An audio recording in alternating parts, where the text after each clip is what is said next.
name's Alvin Elliott. I'm talking for Life, the Basic Manual. Today I want to talk about the grieving process, and how that process has affected my life. About 13 years ago, my son was murdered. My son was 21 years old. His name was Alvin. We called him Shadrach because that was his middle name. For those who aren't familiar with the story of Shadrach, Meshach, and Abednego, it's a biblical story, and it talks about three boys in a fiery furnace. I'm not going to go too much into the story, but my spirit allowed me to name him Shadrach. He was a good boy. He was an athletic boy. He was a curious boy. He was he was an intellectual. Don't tell my other kids, but he was my favorite child. And family members will tell you that that's not good to tell the other children that. But I think that my other children kind of knew that he was my favorite child. And growing up, him and I, he was really into athletics. Him and I were heavily involved in him getting into the athletics and getting into his education. And being a father, I think one of the things that I got the most out of, he made me a better father. He made me a kinder person.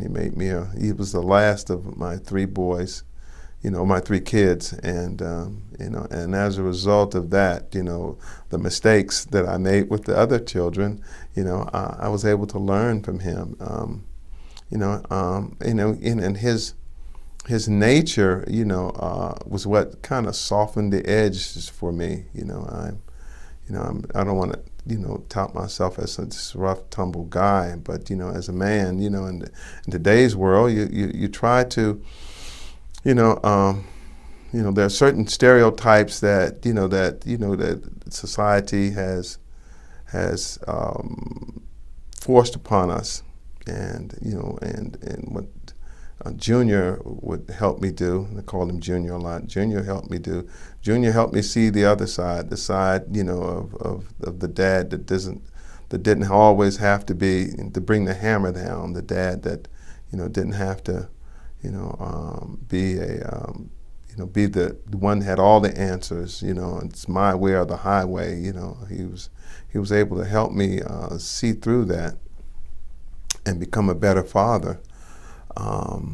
Somewhere and despite all of this, the love I had for him and the love that he had for me, we started to drift away, and one of the things that I think was a impetus in that was his drug use.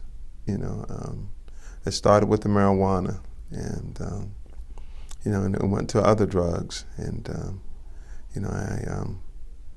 I'm a person in long-term recovery, which means I haven't had any mood-altering chemicals for the last 30 years, and so around the time that he started his drug use, I had been in recovery maybe a dozen years, and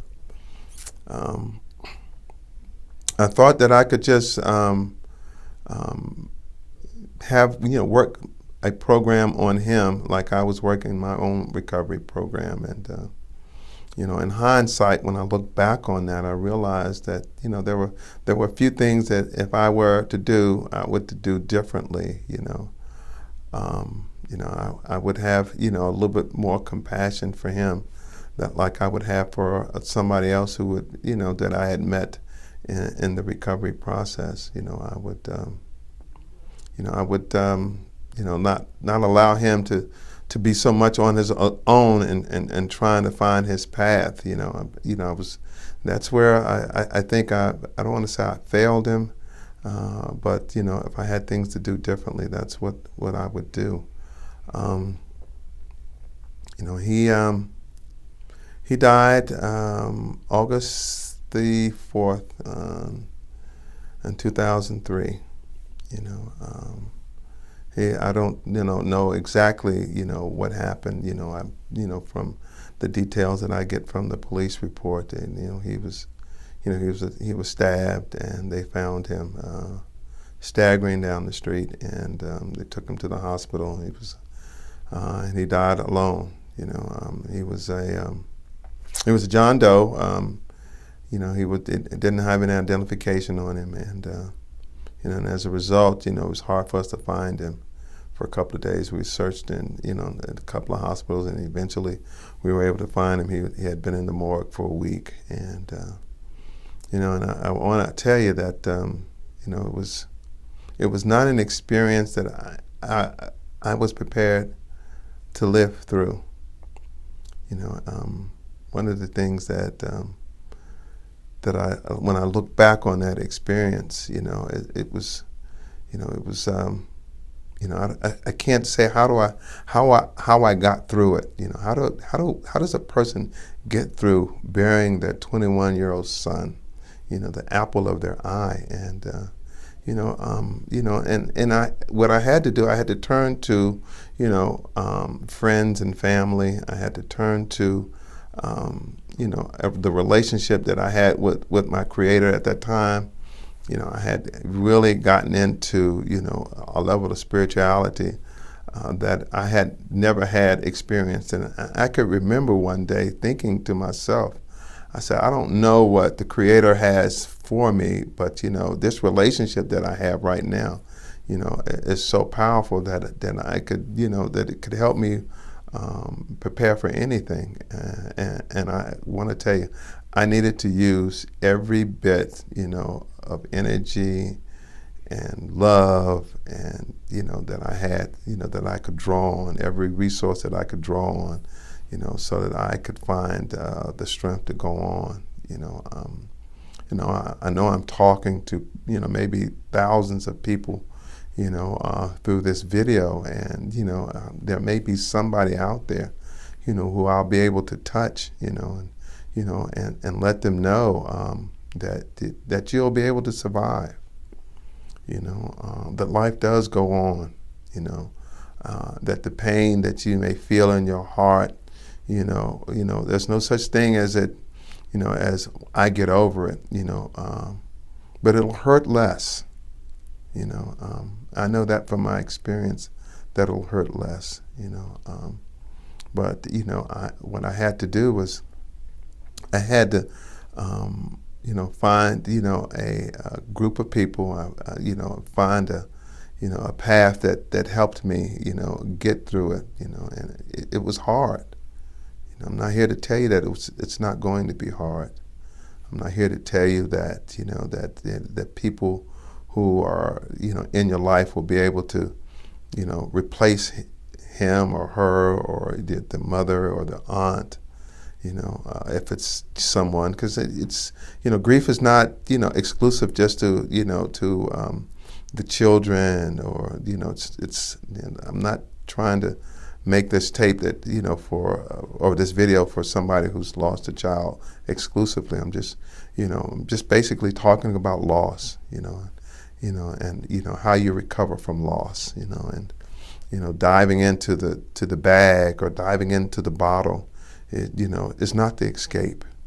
You will not escape from the loss. Once you wake up from, or come to, the loss will still be there. So I knew that wasn't, an avenue I wanted to take.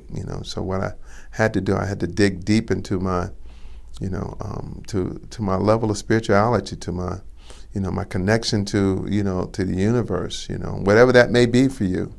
I'm not advocating going to, to a church, or, going to a synagogue. But if that's something that, that you find useful, then that's fine. If counseling is something that you find useful, I did a little bit of that. I went to a woman who specializes in grief, and one of the things that I got from that that your grief is, is something that you're going to have to address. That you cannot take it lightly. You can't, just, go back to work and, act like things are normal.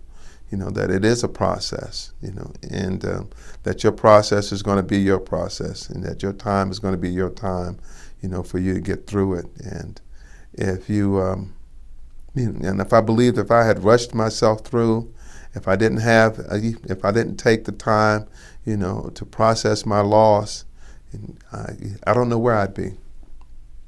Actually, I don't know where I'd be. Today it's 2016. It's been 13 years. The pain that I experienced is a lot less.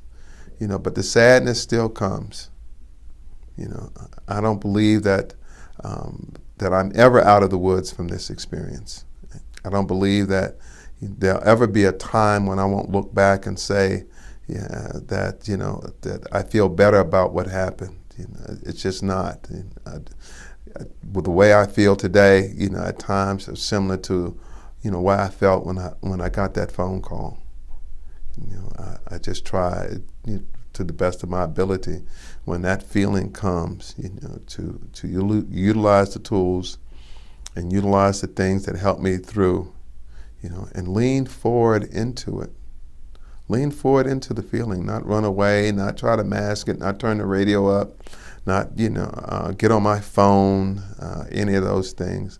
But lean into the feeling, let the feeling wash through me, and after I've done that, I feel better. I feel better when I've leaned into it and when I've embraced it instead of running away from it. And so I'm hopeful that this video has been of help to you.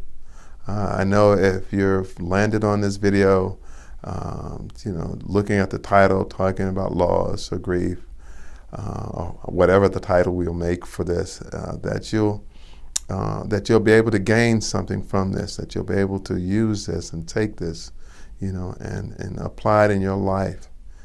Because one of the things that I do know is that if you've had this experience, you can identify with what I'm talking about. You can identify with what I'm saying, and you'll be able to use it, to the best of your ability. So thank you.